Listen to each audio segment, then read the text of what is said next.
Recording in progress.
Hi, Nkululeko.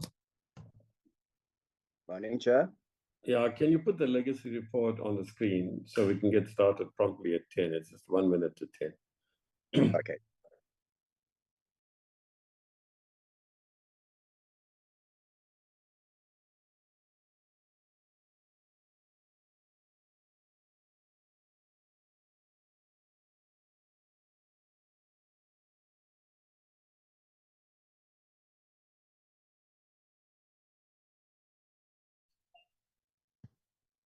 Welcome, colleagues. We have 3 items on the agenda. And the first one that we have to vote on, and the second set is the minutes of we have to vote on. The third one is for noting. Okay, so the legacy report is before us. We got it on Sunday at about 13:18. I apologize for that, but I had to do a lot of work on it. But it's here now. So I take it members have read it. Welcome, everybody.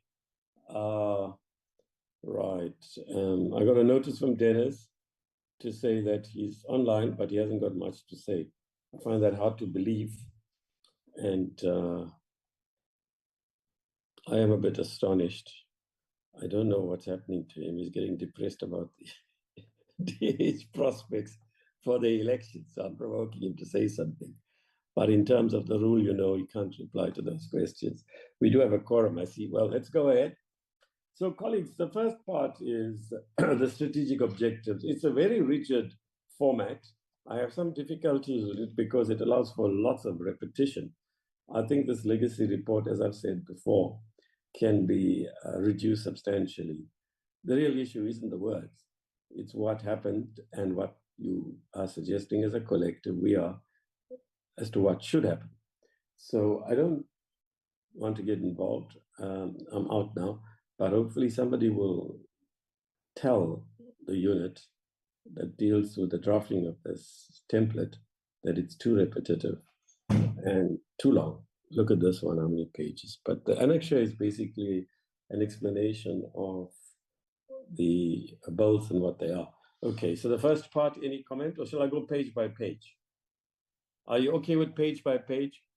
Whoever set up this format deserves a weekend of torture. So that's a wonderful one. whoever set up the format says Dennis deserves a It's weekend of okay, torture, similar to what they put us through. What's that, Linda?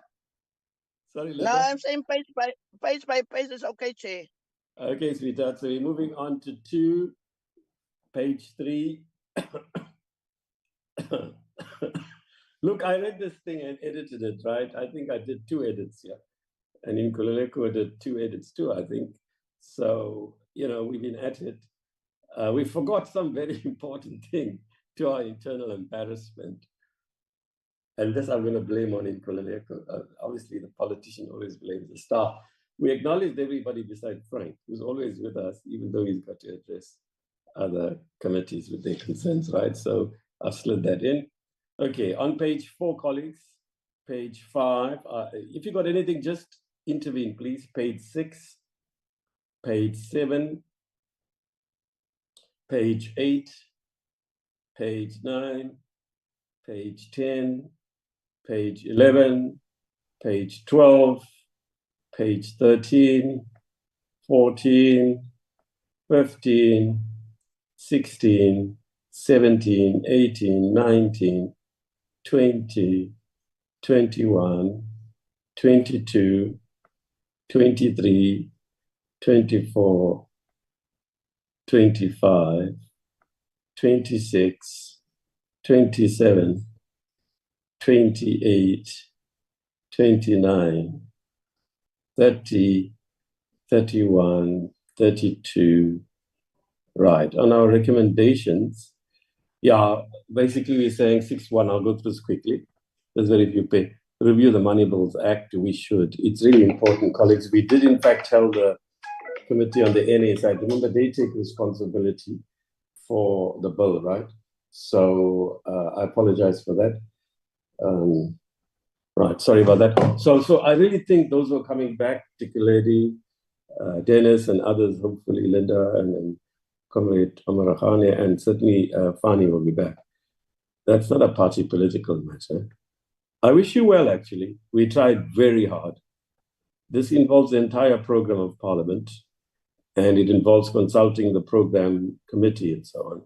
And remember, comrades, colleagues, I must say this because this is quite important. It has to be done, but we need creative minds. We couldn't deliver 4 years ago because it means changing the whole Parliament, and it's terrible because you can't do it. You almost have to, it's impossible at the end of the year because Parliament will have to sit till about the 2nd or 3rd week of December.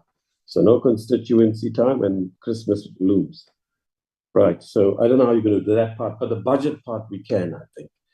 Okay, oversight. Yeah, we couldn't do all the entities, but we did quite well. We did 13, if I'm correct, out of 16. I don't think it was bad. Legislation, we very few we did this term compared to last time. In fact, 1/5 of what we did. Look, our public participation process, I think, is not used by any other committee that I know of. I know recently an NCOP chair phoned me and raised a problem with me. So I said, why do you do it like this? And the person says, no, we're not allowed to. I said, well, we've been doing it since 1998. And the person said, no, the rules don't allow it. So I said, how else are you going to do this thing? And the person didn't do what was the person phoned me back later and said, look, we got it through, but thanks for the advice, but we decided we can't do that. So on cooperative governance, we've raised this issue before, that our effectivity is based on our level of cooperation with the provinces and their cooperation with us, particularly the urge to get them to ensure effective public participation. And the last example we had was the important public procurement bill and what unfortunately happened in the Northern Cape. And comrades, can I address you finally on this issue? We the NCOP, right? It doesn't matter who speaks on behalf of which province or which party they come from. I mean, if they're making sense and we agree with it, we must accept it. So, Willie was quite right to express his frustration, as I'm sure my colleague chairperson, comrade chairperson, Dick Lady does. But, with her and the committee and appropriations, there's more interaction with the provinces. But capacity building, this imbalance we've spoken about 1,000 times. Then 6.7, yeah, I'm guilty here. I'm not denying it, but you can't do this. It's not a personal report. I've said it in the House. Clearly, committee members understandably have strong political identities and loyalties. However, the NCOP and its select committees are meant to represent the needed interests of the provinces primarily and, where appropriate, of the municipalities in the national sphere. These interests should mainly cut across, not always, mainly cut across political party lines, and the way committee members and the House function should be less adversarial than the NA and its portfolio committees. The new committee needs to work better on this than the current committee has been able to do. But when I'm talking about the current committee, I'm referring to myself mainly. You can see the differences, quite frankly, in the way Comrade Lady Mahlangu chairs and the way I do. She's much more cordial. She's able to do things that I have failed to do, meaning she tries to also steer people away from like heavy political policy issues and focus on the policy issue in a bill. And she does very well at it. I'm sure other chairs do. I'm not the person. That is why I've said that I'm not a good chairperson in that regard. I just have some technical skills. But really, you need a much more, let's say, conciliatory chair. And obviously, the whips in the committee and political party members must take up issues. But despite all of that, it's acknowledged that in spite of our fundamental ideological, philosophical, and policy differences between our parties and committee members, we cooperated out fairly well. Then the acknowledgements to Esther, Poppy, Zuki for the work they've done, and obviously Nkululeko, and then we acknowledge Frank. We had to say something about the fact that he serves several committees, unlike the others. And, you know, we approached Frank, Nkululeko, and said, after I spoke to the powers that be, that most of all the finance committees, apart from us, in the two houses, have got two secretaries. But Nkululeko, being Nkululeko, said, no, I'll manage chairperson, it's fine. But he's now come around to admitting that he needs staff, and we had the huge problem there 2 weeks ago when he got sick. So we are very lucky, obviously, to have Lubalo and Estelle. Now, you know, I just want to say that obviously a chair normally deals mostly with the secretary. And I must say, although I have reservations as an assistant secretary for Nkululeko to singly handle a job of a committee secretary like finance, he has excelled. So we've had our ups and downs, but he has excelled. He's always available. And you know what? He harasses me on a Sunday afternoon. It says, Chair, you haven't finished the minutes, or the report has to go out at 10. I haven't heard from you on a Saturday afternoon. In fact, I was talking to him on Saturday evening and Sunday evening. Obviously, I'm a bit careful about family issues, so I WhatsApp him. And if he doesn't take a call or respond to a WhatsApp, 5 seconds later, he does it. And accessibility to workaholics like me is the key thing. He's ever so wonderful, really. So while everybody's contributed, not least Frank, my greatest gratitude as a chair is to Nkululeko. He's been truly wonderful. He's grown, and I wish him the very, very best. I really got considerable help from him. And yes, we had our ups and downs, but he and I make up all the time, and he's in good spirits about it. He knows that these things happen, and I have the personality I do, but there's no malice in me. So it's been wonderful, Nkululeko. I cannot express my gratitude to you in a way I would really like to, and we'll do this offline. Now, this is the issue here, and I must read this. It's a final thing. While the relationship in CECOF and the Provincial Finance Portfolio Committees has been reasonably good, for the committee to function effectively, it needs to cooperate more. It's a two-way thing, and get more cooperation from the provincial committees. Public participation in the provinces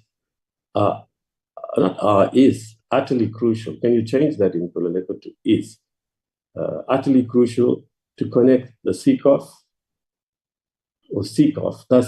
to the ground and bring to its attention what ordinary people are saying. The NCOP is taking to the parliament visits, and the local government weeks are not enough. There needs to be more effective public participation organized by the provincial finance committees and the CECOF within the constraints of its heavy workload. Needs to seek off within the constraints of its AV workload when it needs to organize study tours and visit the provinces more in the 7th term than it has happened in this term. I take responsibility for that. We did one study tour to SARS and to the Reserve Bank. I know Esther was very keen that we visit through the Customs and Excise program the points of entry. And she's right, we should do it. But you know what? We just had too many disruptions. The Zoom period brought us advantage also of direct meetings through COVID. So COVID came in for the better part of 2.5 years, and the legislative load and the fact that we serve on both committees. Either of the two committees has gone overseas. In my experience since 1994, select and portfolio committees have gone at least once every 5 years. But again, because of COVID and the program we had, we couldn't do that. And I think we can really, really benefit sometimes if a study tour, international study tour, is organized well. I can't recall a particular lady came to us to London, and the select committee went to Mexico on the financial sector regulation bill. We actually took a lot out of that. And in fact, in our report, we kept saying, and we wrote a report on our visit and said, these are the things we learned, because London was then, before it exited from the EU, the financial hub of much of the world, not just the developed world. And our committee here, under the leadership of Tabia, went to Mexico. We also used their report, because those were the two countries we're edging towards. Well, one did the Twin Peaks model now, so the other one did it. These things can. I know the public thinks it's a chore, we have fun, and that's it. And partly it's true. But you can also organize study tours that are very pointed, directed, and focused. And I can certainly tell you, Parliament and the public got its money's worth for that trip, to the 5-day trip to London. So, I think we should also have an international study tour, and if possible, more importantly, in some way, study tours. But I mean, colleagues, can we just think about, what's the point of going to visit? Maybe new members need to do that, SARS, when we can, in fact, have them here. Once in a 5-year term, SARS, we can have them here. It's better to do what Esther was suggesting, that you go and see a site that falls within our portfolio, or go to the land bank and say, hey, you want to go and see one of the projects you funded. Those oversight visits like that carry some weight. But I'm meeting SARS in the brick and mortar building, and SARS, I don't know, but I'll leave that to you. And then finally, from my side, I really want to thank all of you. Yes, we've had some ups and downs and irritations, but I've got considerable cooperation from all of you. We have not been as adversarial as I thought we might be at the beginning of the 5-year term. And to the extent I've trod on your toes in my approach, not on the policy issues, we'll defer. I apologize to you. And obviously, finally, at the existential level, I'm glad to be leaving Parliament on the one hand. I don't think I can add any more value after 30 years. Also think it's crucial that we bring younger people in. But obviously, I shall also miss the place. I've been here for 30 years. What has helped for me to exit, I suppose, is that we've seen each other physically so little since COVID started. So somehow, exiting has become easier. Obviously, I'm not giving up on anything.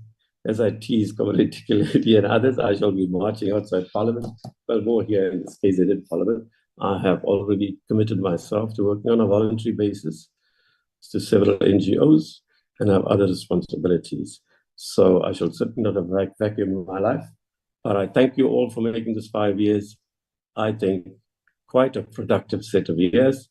And I wish all of you well.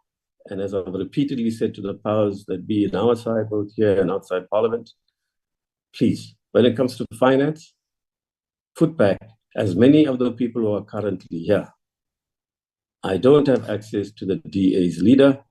I had access to the previous DA leader, and all of them, I think since 94, I interacted with them. And I have once or twice told them when I was in Justice, send the people back. But of course, I got moved to the executive.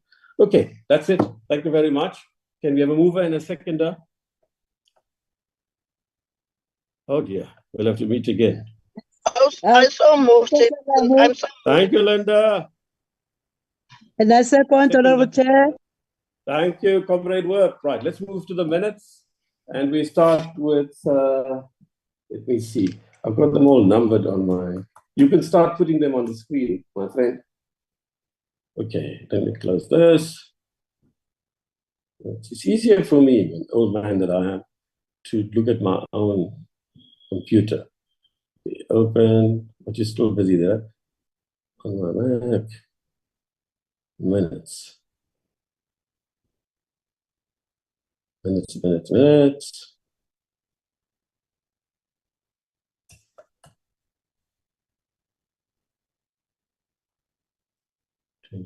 Sorry, I'm slow, I know. But yeah, it's all right. So here it is numbered, so it's easier to open.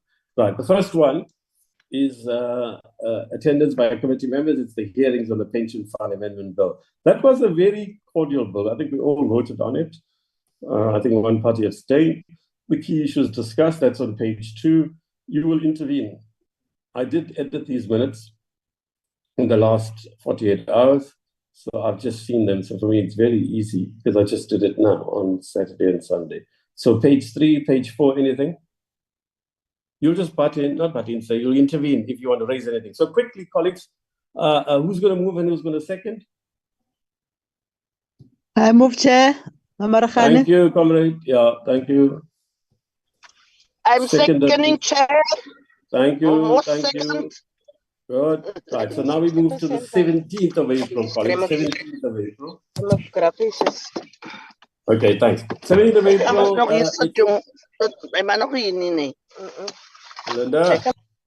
Linda, please mute.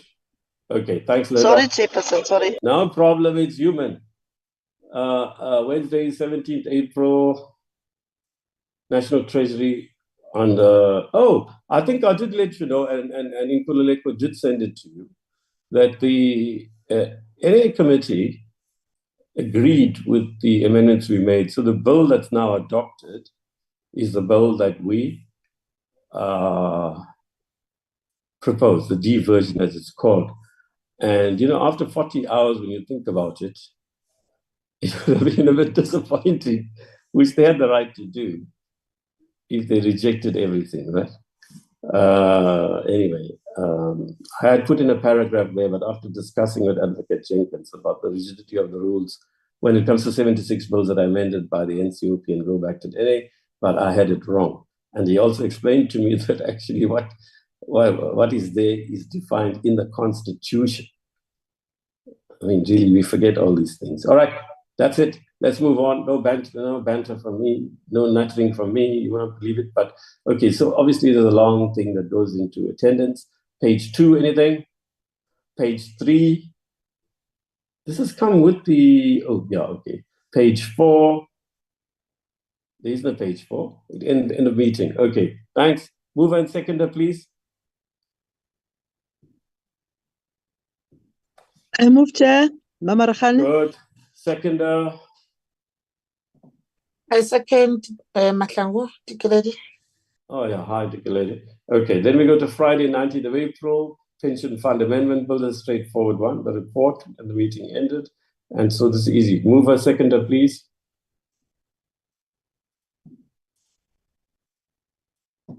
I move, Chair. Thank you. Mama Rakhane. Seconder, please. Seconder, please. Second. Thank Dikeledi. you. Thank you. Right, then 23rd of April, Public Procurement Bill. Page I 2, move, Chair. anything? Yeah, no, page 2, we have to just go through page 3. I've gone through it already. Yeah, look, I have edited them. Yeah, I mean, there's not, I can't see anything. Page 4.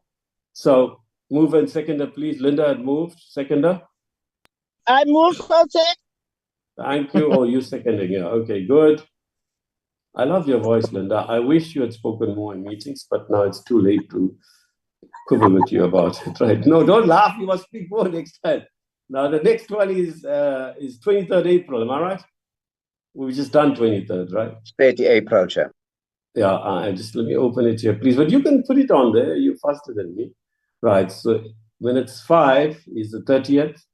Now this is about, there are 3 items on the agenda. Negotiating mandates, response, all on public procurement bill. And then we go to page 2, which has got mostly the attendance, page 3, page 4, page 5, page 6, page 7, page 8, page 9, and then we go on to the last page. Mover and seconder, please. I move, Chair. Thank you, Dikeledi. I second, Chair. Mamarkhani. Thank you, Comrade Lilliot. Right, we're at 2nd of May. Just check in Kululeko that I'm on course. Right, so now here we're looking again at the public procurement bill. Page 3, page 4, page 5. Move and seconder, please. I move, Chair. Mamarkhani. Thank you. Then we move to the I think final one. Ryder is ready to second, Chair. Yes. What's happened to him? He's protesting. He said he's online, he's got not much to contribute, but he made a very nice. I can assist you if you want to, but the Okay, the Willie, editor why is are you very so quick shy? today. Please do, Willie. I have, do. yeah, Willie, please do, because I mean, unlike what I could have done, is I actually mentioned your name here and said, hey, Willie was right about this. What happened in the Northern Cape. Dennis, are you there? I'm here. We're doing Are our you thing. campaigning door to door and you just got your Zoom connection? No. I'm here in body and spirit, yeah. All right. I don't see much of spirit, but anyway, no, body, sorry. All right, look, the last minutes, page 1, page 2, page 3, which is basically just saying what the provinces said, right? About the final mandate. Okay, page 4, I think it is we now in. Yep, please, a mover and seconder. Chair. Thank you, my friend. Mamarkhani second. Mamarkhani. Thank you. In the minutes, please note that the chairperson strongly recommended that Mamarkhani and Linda, and to a lesser extent, Dikeledi, and to a very little extent, Willie, be given performance bonuses for the hard work they've put in moving, seconding, moving and seconding. Chairperson. Yeah. No. I'm strongly supporting it. Any objections to that, Dennis? What don't about come in, 'cause you Ryder? can't object. Sorry? To Any a certain objections? extent, it should be Ryder then. Oh, all right, okay. We will be cordial, even Fanny. Fanny, are you here, my friend? Honorable Chair, I see you very clever today. Very strong. Only today. No, but I thought you were going to object. The fiscus, we're already troubled, and blah, blah, blah. So anyway, you know what? You must pick on your own age, Chair. Oh, yeah. No, Time of 67. dinosaurs. No. Listen, funny thing is, when I tell people that I'm 67, they say, oh, 67. And mostly it's women, interestingly, funny. But I'm not saying anything happened subsequently after them acknowledging I don't look at the 67 that I am. Now, I'm nattering on you because I can't find my parliamentary. The fact is, you are younger than me. That is a No, fact. I'm a few months older than you, if I'm correct. Dikeledi, aren't I a few months? I'm 56, and you are 57. I'm a year older than you. I'm nattering on because I can't find I had it, sorry, report. Here it is. Report. Sorry, I'm elder than you. Who's younger than me? Linda, all of you, I think. Yeah, okay, there's the report. Look, colleagues. Sorry, Linda? Okay, look, you can come back. Yes, no, I thought you said something. I didn't pick it up. Did you say something? No, I'm saying you're still young. Yeah, I'm joining the Youth League now. That's where I'm going to join, exit to the Youth League. Listen, colleagues, this thing, I don't agree with this approach, right? I have discussed it with the powers that be, but they have their reasons. You don't table this report. If any chairperson or any individual in the committee is delegated to represent Parliament or a committee as an individual, or is invited to address a conference and goes on their own without any other member, especially from the then it's not a report you can table because none of you was there. Unlike in the 2 years where we took a multi-party team. In fact, once the NA wasn't working with the NCOP and we ended up, the NCOP came at the last minute. It was a bit embarrassing, actually. We ended up with 5 from the NA side and I think about 7 from the NCOP side. Now, the Parliamentary Network has a rule. I served on its board, as you might know, some of you, and said you can't have, like, from one country on our continent, 15 people turned up. And they said that's unfair. So they got some like norm where they restrict, I think, to 10 maximum. And so, you know, it'll mean that the NA and NCOP committees need to talk about this and alternate or, you know, have smaller delegations from each side. But I strongly feel that we must have multi-party representation. And it's not fair the chair goes all the time. I know you're going to say, Yunus, because you're exiting, but you see, I get invited to make input at every one of these for the last 15 years that I've, except the 5 years I've been asked to be a speaker or a panelist or like this time a moderator. They actually asked me to make an input and I said, I'm too busy. So they said, you know, please. So I'm not going to go through the whole report. You can read it.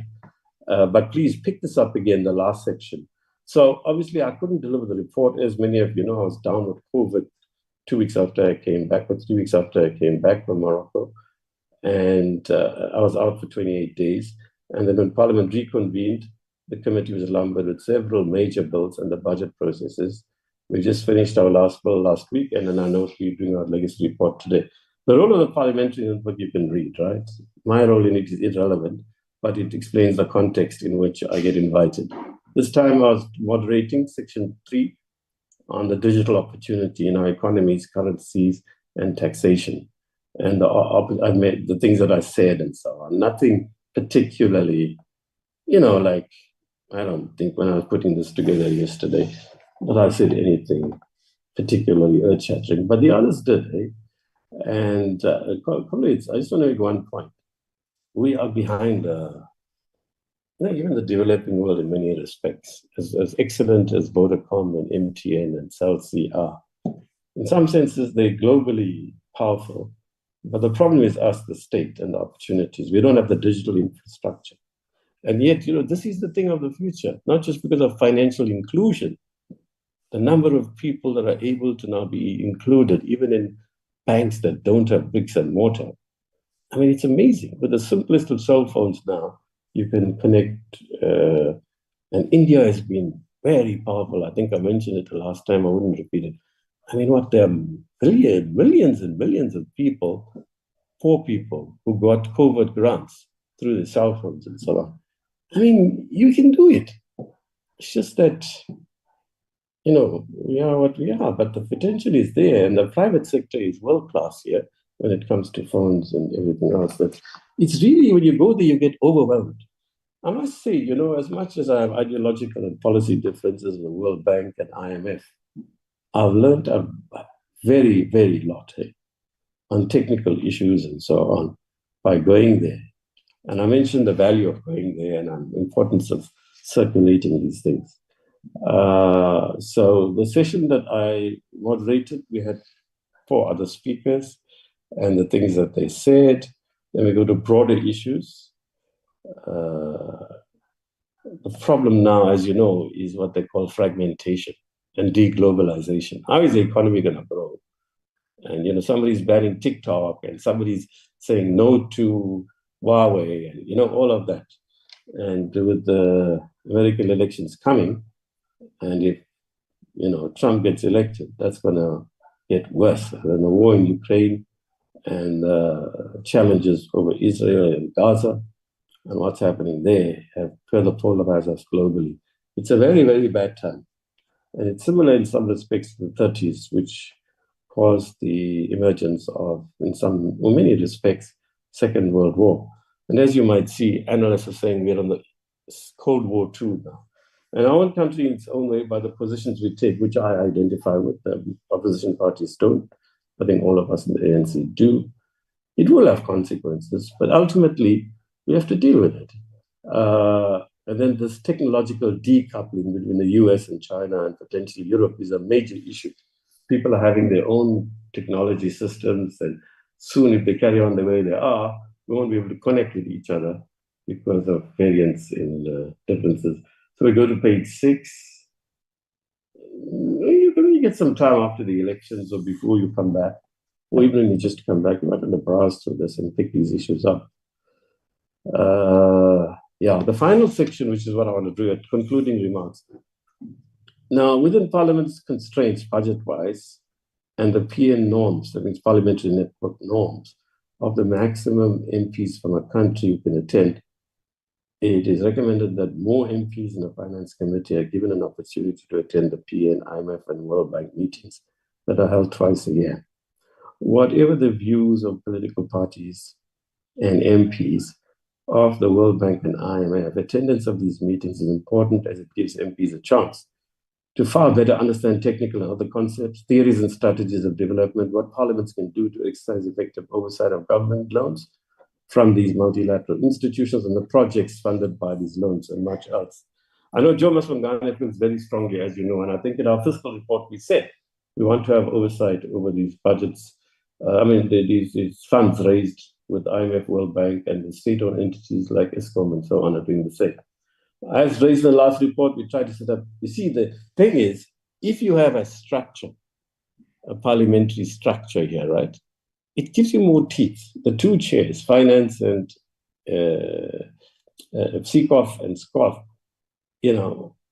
we did set up a structure, multi-party structure of 6 people. Particularly, might remember we had in G26, but then the launch of the chapter was stopped at the last minute by the Speaker's office because they said they're reviewing the whole system of these structures that are in the international terrain.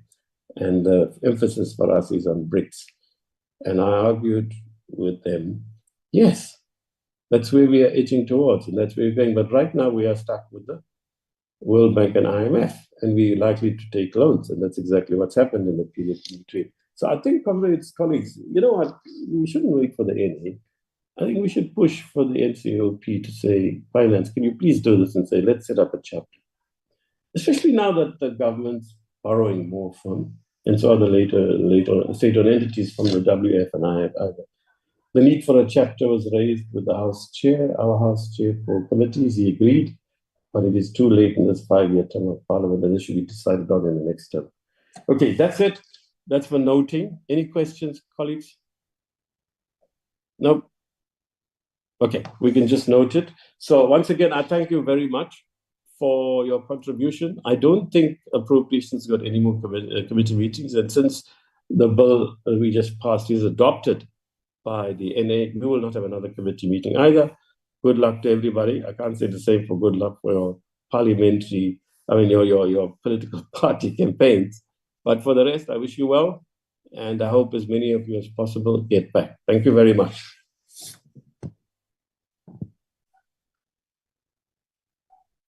Thank you, Chair. Thank you, Chairperson. Don't give the chair. Thank you, Chair, and all the best to you wherever you find yourself in the next couple of months. And we have mostly appreciated your chairing. Thank you for sharing your expertise. And it's been fun. It's been interesting, and nice to have a worthy opponent. All the best. Thanks, Chair.